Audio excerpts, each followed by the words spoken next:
Welcome to the Property Nomads Podcast, 6 books or courses that I've studied or read recently.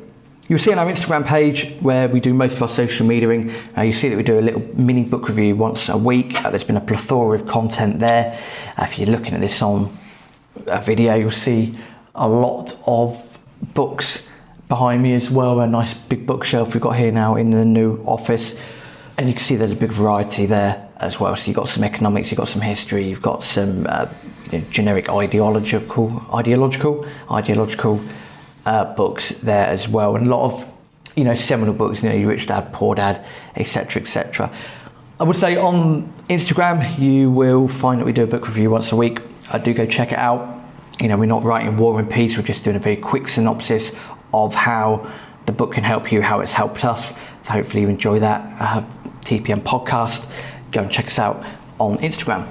These are 6 books and courses are in no particular order. I think, as I mentioned already, number 1, Thinking Like an Economist, a guide to rational decision making by Randall Bartlett. And this is an audiobook that I recently listened to. It's pretty much like Ron Seal, does exactly what it says on the tin, looking at decision making, life decision making, how you can take the emotions out of doing, how you can take emotions out of thinking, basically. It's very easy to make decisions based on emotion. I think most of us do it. But you have to train yourself to think rationally, think like an economist, look at the pros, look at the cons. It's why a lot of people always say to your mentors and other people will say to you, normally write a pros and cons list. If you're struggling with a decision, normally pros and cons list, have a think, have a look, write it all down, what's going on. And by doing that, you're then able to add rationale to your decision making. And that's just one of the aspects covered in this book. To be fair, Randall Bartlett does go down a rabbit hole on a couple, even I sat up when he was mentioning a couple of decisions that he made over his years. I did have a laugh. Some of them are very quirky. It'd be wrong for me to sort of paraphrase them now. I'd just recommend going and checking them out. But the key nook and cranny of this particular book was try and make yourself think like an economist. Look at the pros, look at the cons. Can you add rationale to why you're doing something? If you make emotional decisions, they're not normally as good as making rational decisions. There's a key thing. That is that book in a nutshell. So, Thinking Like an Economist. Number 2, The Great Tax Robbery by Richard Brooks. This is one that I've just most recently finished reading. Incredibly interesting insight, and you can definitely use the information in this book to your advantage. I like the way that Richard Brooks has actually sort of commentated or narrated on it. He's looking at bigger business, how big business has effectively been able to, I've got to be careful when I say tax avoidance, that might not be the right phrase here, but should we say implement efficient tax strategy into their business practices. It's probably the most diplomatic way of saying it. There's a lot of examples in there. For example, he's talking about how you get some big companies here in England or in the UK, and they might have subsidiary offices in, say, Luxembourg or the Netherlands, and A goes to B goes to C goes back into A, and because that's not in the UK domain, then they're not legally required to pay X amount of tax, etc., etc., etc. It's a really, really good book. The entrepreneur in me read through it and was smiling pretty much most of the time. Reason for that is that these companies are not doing anything illegal. And we've always said, and the people that we speak to have always maintained, that as long as you do everything under this ethical umbrella, so don't do anything illegal, as long as you don't do anything illegally within property, then you're well within your rights to do whatever you want. And efficient tax planning and efficient tax strategies are definitely a way to help yourself, basically. As long as you're not breaking the law, you're absolutely fine. So I'm sure that many people read the book and go, "Oh, that's F Starbucks and F Enron and up yours Vodafone and that's criminal and that shouldn't be allowed and blah blah blah blah blah." You get all your sort of left-wing tendencies coming out. So I'm sure people might read that and react like that. And of course, it's very easy to. Again, look at the flip side. Let's look at the capitalist side of this. And again, you're listening to this podcast, you listen to this episode because you like the Property Nomads podcast, because you're in property. Chances are you are in property, you are in the real estate industry, therefore you have a slightly different way of thinking. How can you capitalize on everything? How can you work with your power team to create efficient strategies? Because at the end of the day, if you legally do not have to pay X amount of tax, or you can get away with paying it legally, perfect. Well, why not? Whenever I speak to people and say, well, wouldn't you like to pay less tax legally?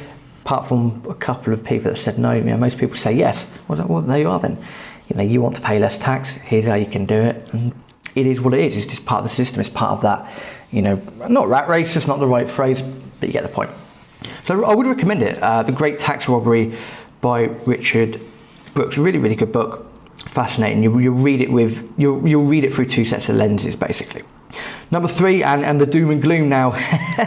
The doom and gloom starts coming. The Black Death, the world's most devastating plague, by Dorsey, Armstrong. This is a series of great courses. It's a great courses series.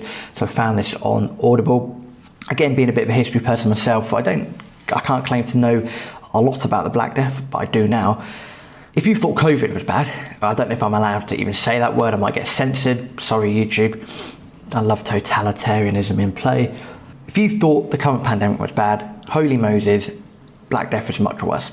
Now, in short, I won't go into how graphic the details were of the symptoms that you would get and how they decided to cure some of those, or thought they were curing some of those. It's pretty gnarly, to say the least. With these massive, basically, just imagine these massive, what they call buboes or bubos. I imagine giant boil-like looking things that would appear in private parts of the body, shall we say, and actually mainly under the arm. And yes, some of the stories from there is absolutely disgusting. But interestingly enough, about the Black Death, so it's the worst pandemic that the world's ever seen. 30 to 40% of the world's population supposedly died from it. And apparently it came from a Chinese area, possibly Mongolia. And the way that it actually spread to Europe was, possibly it was Kublai Khan, one of the Khans basically, was sieging a city over in Asia somewhere, I forget the name. I basically had loads of corpses, and rather than do a lot of siege artillery, what he done was he loaded up some catapults or trebuchets with dead bodies and flung them over into the city, as you do. Wonderful stuff, I hear you say. And as a result of that, in the city there's a lot of Venetians, a lot of Genoese. At the time they fled back to Genoa and Venice respectively, and from there, as we found out a couple of years ago, of course, from person to person to person to person to person, it spreads, and next thing you know, most of Europe is being ravaged by this plague. Very interesting book. It's very interesting to understand how they learned, or what they learned from it. Plague was a lot more prevalent back in the day than it is now, and this must have been absolutely horrible, especially given generic living conditions, economic conditions at the time. One side story from this series of lectures was that in due course, what the Venetians done was that they stopped ships basically from docking in Venice. People that, I say drove up to Venice, that's definitely not the right word, sailed up to Venice. What they'd have to do would stay on their ships for 40 days and 40 nights, and that's where the word quarantine comes from. I believe the Italian word for 40 is quaranta, something along those lines. So quarantine, basically effectively spending 40 days on your ship before they were allowed to dock. So that's a fun winter fact for you of where the word quarantine comes from. It might not be a thing to listen to, but I found it fascinating. I'd reckon there's a lot of lessons from there. The other particular fun story was the priest who, again, apparently for 40 days, what he'd done, he stayed in his church or in the gardens and surrounded himself with a massive ring of fire, and apparently stayed there for 40 days, and he did not contract the disease. So congratulations to him. I'm sure he's long gone, but genius. So they did have a bit of a noose about them at the time. Number 4, the Property Investors Tax Guide by Shaz Nawaz. Shaz was recently on the podcast. I'd recommend going to check out that episode. We talk about efficient tax planning strategies. Shaz is incredibly intelligent, very creative as well, which is what I think you need in a tax planner. Also doing some fantastic property deals as well. His newsletter I'd also recommend signing up for. A lot of great information, and this book's no different. If you are just getting started in property, maybe you are a few years into building your portfolio, I would recommend definitely reading this book. Very, very good book. It covers a wide range of things. Of course, it will never be as good as actually sitting down with a tax planner themselves. You're going to get a hell of a lot more information from investing into having some time with a tax planner, but take nothing away from that book. A lot of information there, a lot of golden nuggets that you can, utilize without a shadow of a doubt. Because it's okay having X company. I've got a company here, I've got a company there, and I've got 85 different joint venture partners. If you've not set those up properly, that'll come back to bite you in the ass. So it's always important to get yourself set up properly in the first place. So go and check that out. I say go and check out the recent episode with Shaz as well. Number 5, The Psychology of Money by Morgan Housel. This was an audiobook. Again, very good. This is why it's on the list. There's a lot of talk, what is money, what is currency, all of these, sorts of aspects of it. I would recommend, obviously, the book. That's why I'm talking or trying to talk about it, struggling with this one a little bit. It was just very impactful, very powerful. What's the relationship to money? Should we even call it money? Technically, it's a fiat currency.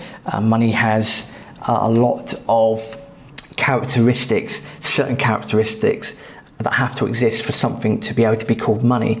Which is why if you look at systems we've got nowadays, your dollars, your pounds, all of these sorts of things, that's not money. In the strict sense, that is not money, it's currency, it's fiat currency. There's not been a case of a successful fiat currency in the history of fiat currencies. So you can ride whatever wave you want. There's a lot of danger coming up, which is why people look at gold, silver. Gold is true money, without a shadow of a doubt. It meets all the characteristics, all the qualities. I know one of them is fungibility. There are other characteristics that evade me at the time of recording this. I would recommend going and checking out The Hidden Secrets of Money. It's a series, it's on YouTube. It's a series by Mike Maloney. He done it years ago. He's a wonderful, wonderful person, very knowledgeable. Go and check out the first episode of The Hidden Secrets of Money. He will explain, without a shadow of a doubt, differences between currency and money.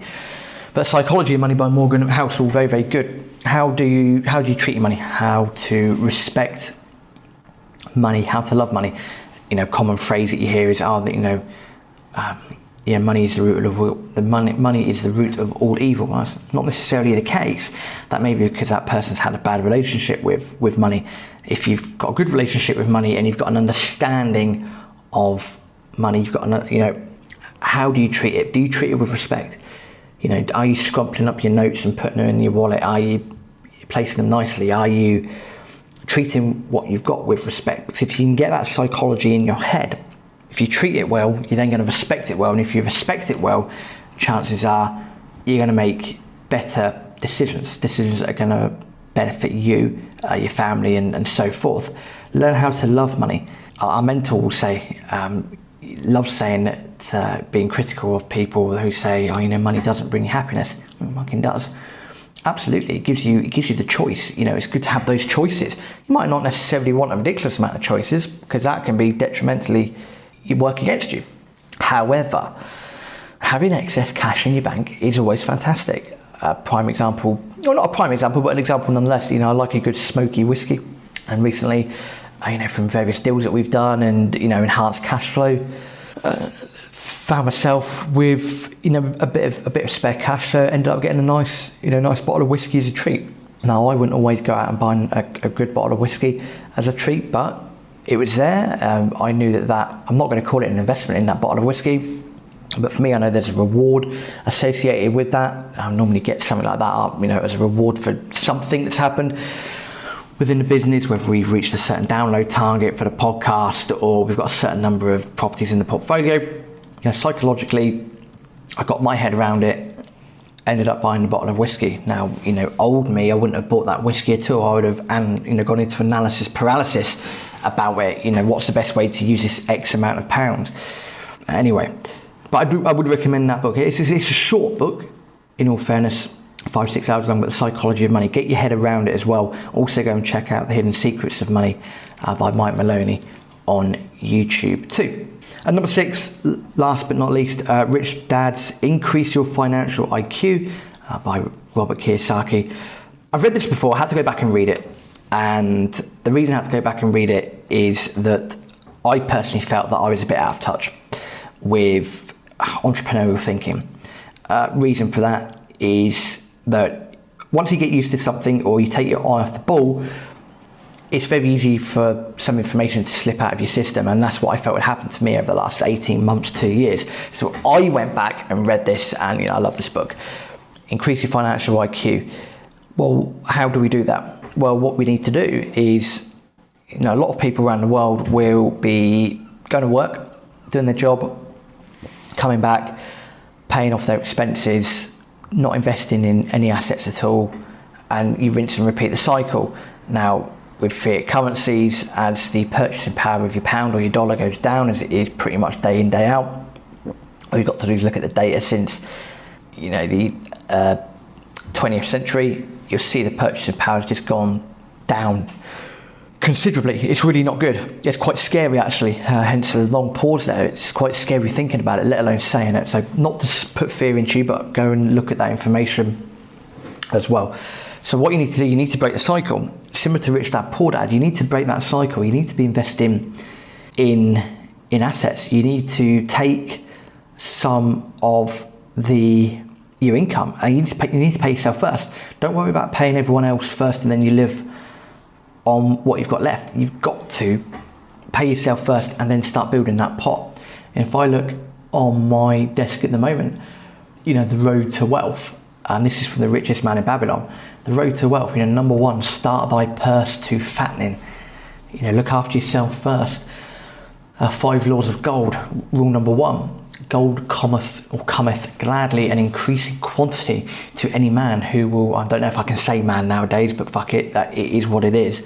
I'll restart that. Gold cometh gladly and in increasing quantity to any man who will put by not less than 1/10 of his earnings to create an estate for his future and that of his family.